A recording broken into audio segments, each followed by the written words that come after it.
7वें अध्याय में राजा जनक आत्मबोध की प्रकृति को रेखांकित करते हैं।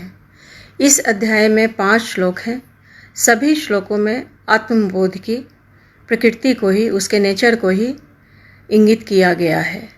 मयंत महाम्बोधो विश्वपोत इतस्ततः, अर्थात मेरे अनंत स्वरूप आत्म की लहरों पर विश्वरूपी जहाज, विश्वरूपी पोत डूबता उतराता रहता है।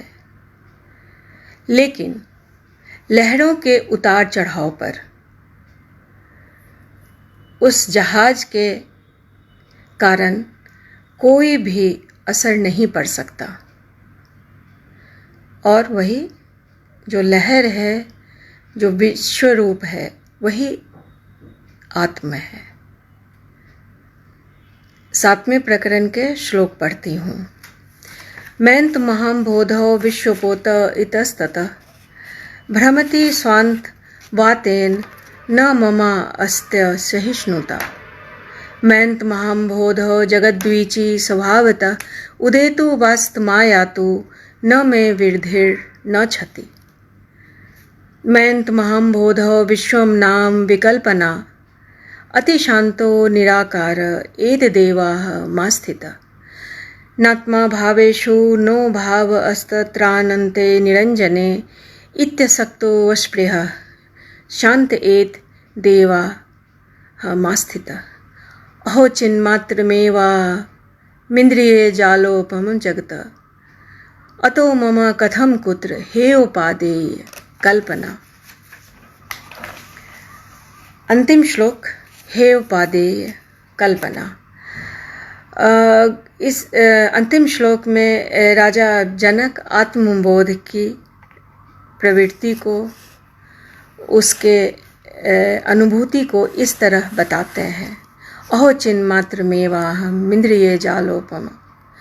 तो उसका अर्थ है कि मैं तो शुद्ध चैतन्य हूँ।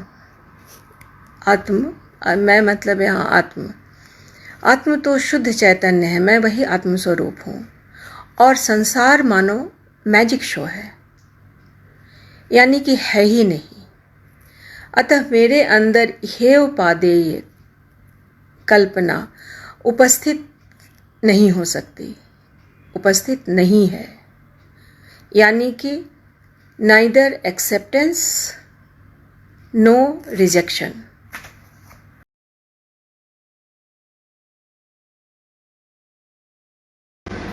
आठवें प्रकरण में अष्टावक्र संहिता के 8वें प्रकरण में अष्टावक्र जी बंधन और मुक्ति दोनों को एक साथ परिभाषित करते हैं कि किसे बॉन्डेज कहते हैं और किसे फ्रीडम यानी कि मुक्ति, लिबरेशन। इस अध्याय में 4 श्लोक हैं और काफ़ी वज़नदार हैं ये। पढ़ती हूँ। यदा बंधो तदा चित्तम किंचिद्वांचति शोचति किंचि मुंचति गृह्णाति किंचि धृष्यति कुप्यति। तदा मुक्तिर् यदा चित्तम न वांछति न शोचति न मुंचति न गृह्णाति न हृष्यति न कुप्यति। तदा बंधो यदा चित्तम सक्तं कास्वपि दृष्टिषु तदा मोक्षो यदा चित्तम सक्तं सर्व दृष्टिषु। यदा नाहं तदा मोक्षो यदा अहं बंधनं तदा मत्वेति हेलया किंचित मा गृहान विमुञ्चन्मा। इस अंतिम श्लोक में बंधन और मुक्ति को जिस तरह साइड बाय साइड रखा गया है वह बेहद महत्वपूर्ण है। यदा नाहं तदा मोक्षो,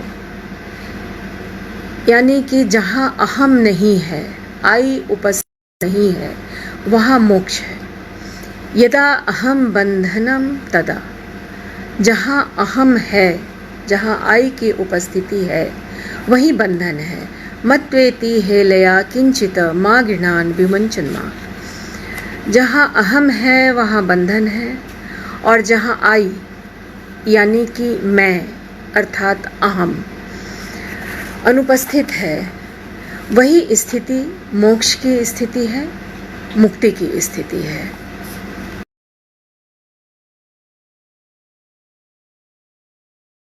9वें, 10वें और 11वें प्रकरण में अष्टावक्र जी, महाज्ञानी अष्टावक्र जी त्याग, वैराग्य और विजडम की बात को परिभाषित करते हैं और उसे रेखांकित भी करते हैं।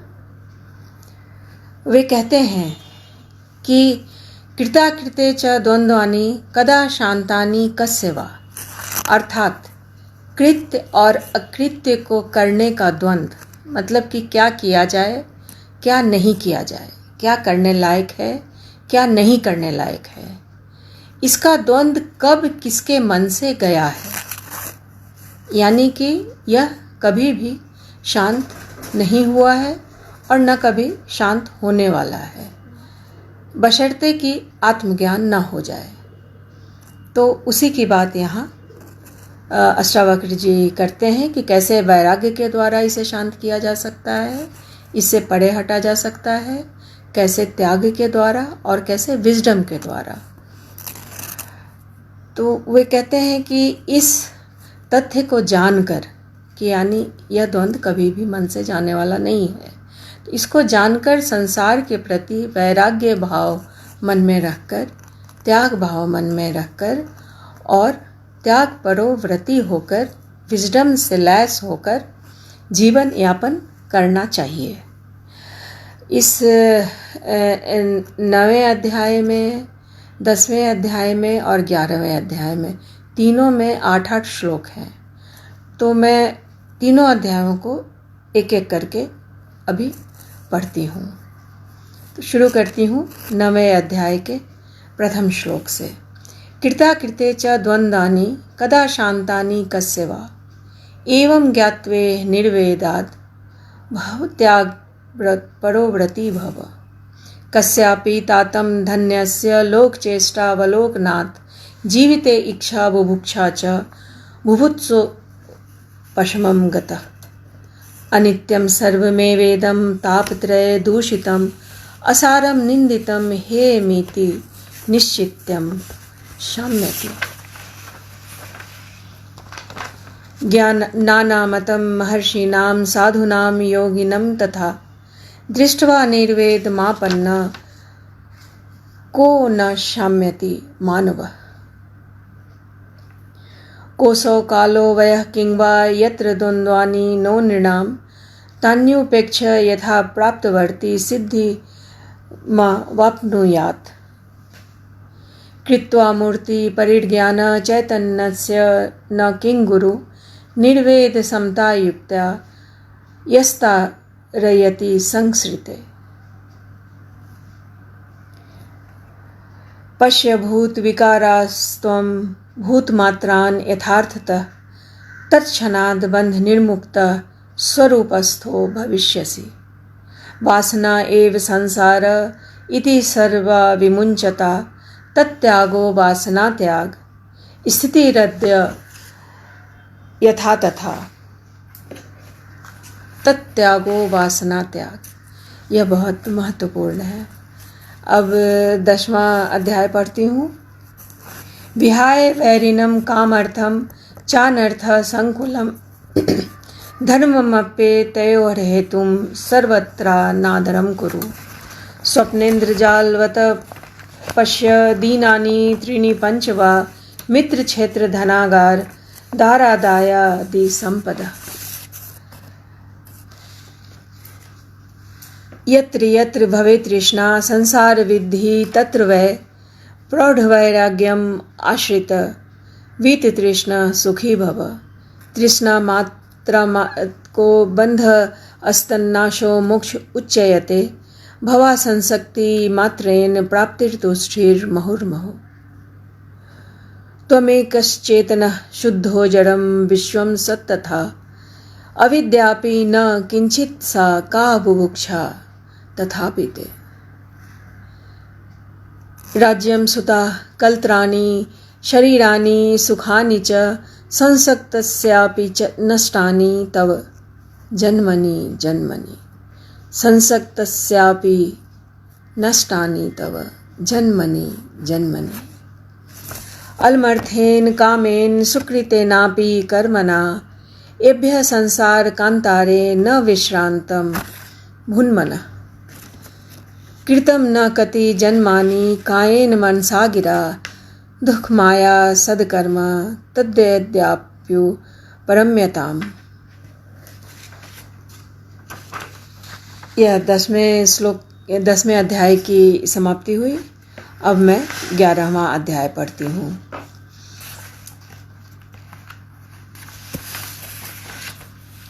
भावाभाव विकारश्च स्वभावादिति निश्चयी निर्विकारो गतक्लेशः सुखेन वोपशाम्यति।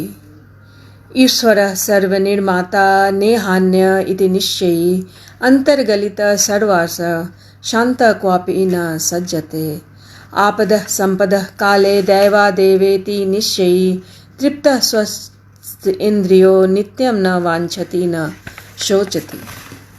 सुखे दुखे जन्म मृत्यु दैवादेवेति निश्चयी साध्यादर्शी निरायास कुर्वन्नपि न लिप्यते। चिंतया जायते दुखम नन्यथेति निश्चयी तया हीना सुखी शांत सर्वत्र गलित अस्पृह।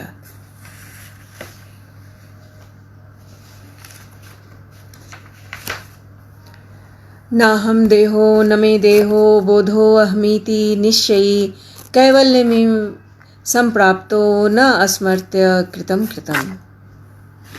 आब्रह्म अस्तंभ पर्यन्तम् अहमेवेति निश्चयी निर्विकल्प शुचि शांत प्राप्ता प्राप्त विनिर्वृत। नाश्चर्यमिदं विश्वं न किंचिदिति निश्चयी निर्वासना अस्फूर्ति मात्रो न किंचिदिव शाम्यति। इन श्लोकों में वासनाओं को, इच्छाओं को त्याग देने की बात है, संसारिकता से मुंह मोड़ लेने की बात है। और संसारिकता से मुंह मोड़ लेने की बात करने पर यह भी कहा जा सकता है कि जब हर चीज़ का त्याग कर ही दिया, इच्छाओं का त्याग, मतलब कहने का मतलब कि सांसारिक रूप से, मानसिक रूप से संसारिकता को त्याग करना है। इसमें मतलब सन्यासी बन जाने की बात नहीं है, यह मानसिक भाव है। तो संसारिकता से मुंह मोड़कर कहीं भी रह सकने की बात है। भाव और अभाव से परे हटकर निर्विकार बन जाने की बात है, यानी कि नो रिएक्शन, डोंट रिएक्ट। संसार की निस्सारता को जानकर निर्वासना, इच्छा रहित बनकर रहने की बात अष्टावक्र अपने शिष्य जनक को बताते हैं इन तीनों अध्यायों में, 9वें, 10वें और 11वें अध्याय में। और शुद्ध चैतन्यता को अनुभव करके शांति प्राप्त करने की बात को वो इंगित करते हैं। यह बहुत ही कठिन टास्क है, इसमें कोई संदेह नहीं। जो केवल राजा जनक के लिए ही नहीं है। यह कहा ज़रूर गया था अष्टावक्र के द्वारा राजा जनक को, लेकिन यह हमारे लिए भी है।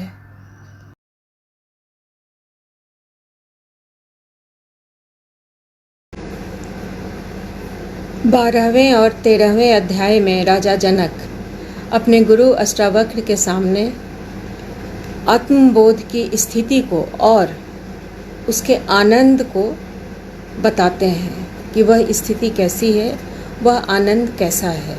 राजा जनक स्थूल और सूक्ष्म दोनों स्तरों पर अपने डिटैच होने की बात को कहते हैं, यानी कि बताते हैं कि सांसारिक कार्यकलापों, वाणी और मन के स्तर पर बंधन मुक्त होकर आत्म स्थिति को पा लेने की बात, आत्म स्थिति में रहने की बात, उसके आनंद की बात कैसी होती है, इसे वे अपने गुरु राजा अष्टावक्र, ज्ञानी अष्टावक्र के सामने स्वीकार करते हैं। 12वें अध्याय में 8 श्लोक हैं और 13वें अध्याय में 7 श्लोक हैं। मैं दोनों को एक एक करके, दोनों अध्यायों के श्लोकों को एक एक करके पढ़ती हूँ। काया कृत्या सह पूर्वं ततो वग्वि अस्तरासः अथ चिंता सह अस्त अस्माद्मेवा नास्तित। प्रत्यभावेन शब्दादेर दृश्यत्वेन चात्मनः विक्षेपैकाग्र एवमेवाह मास्थितः समाध्यादासादि विक्षिप्तो व्यवहार समादय एवं विलोक्य नियमम एवमेवाह मास्थितः हे उपादेय विरहा एवं हर्ष विषादयो अभावादद्य हे ब्रह्मनेव मेवाह मास्थितः आश्रम अनाश्रमं ध्यानं चित्त स्वीकृत वर्जनम विकल्पम मम विक्षेतैरेव मेवाह मास्थितः कर्मानुष्ठानं ज्ञानद्यथैव परम अस्तथा बुद्ध्वा सम्यमिदं तत्त्वम् एवमेवाह मास्थितः अचिन्त्यं चिन्त्यमानोऽपि चिन्तारूपं भजत्यसौ त्यक्त्वा तद्भावनं तस्मादेवमेवाह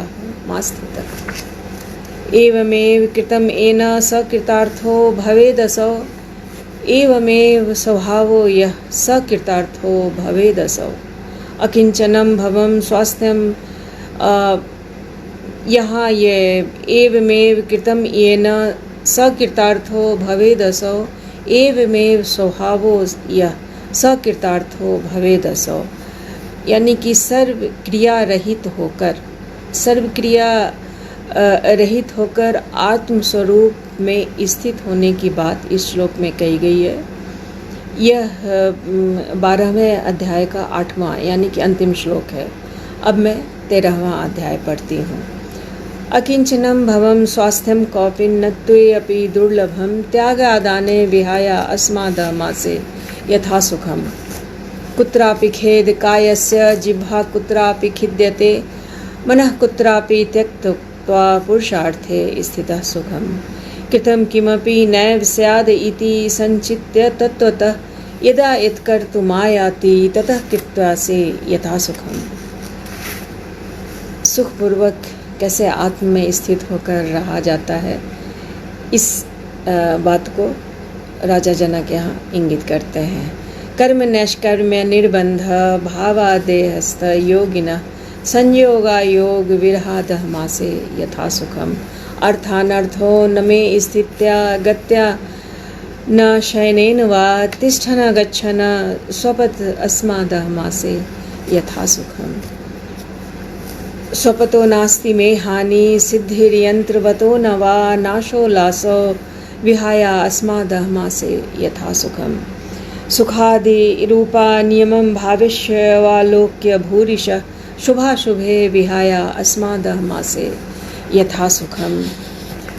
तो इन दोनों श्लोकों में राजा जनक इस आत्म स्थिति की बात को तरह तरह के श्लोकों के द्वारा बताते हैं और सुखादि की अस्थिरता को, सुख दुख आदि के आने जाने को, उसकी अस्थिरता को भांप कर उसकी अनिश्चितता की बात को जनक कहते हैं कि आत्म सुख ही एकमात्र निरपेक्ष सुख है।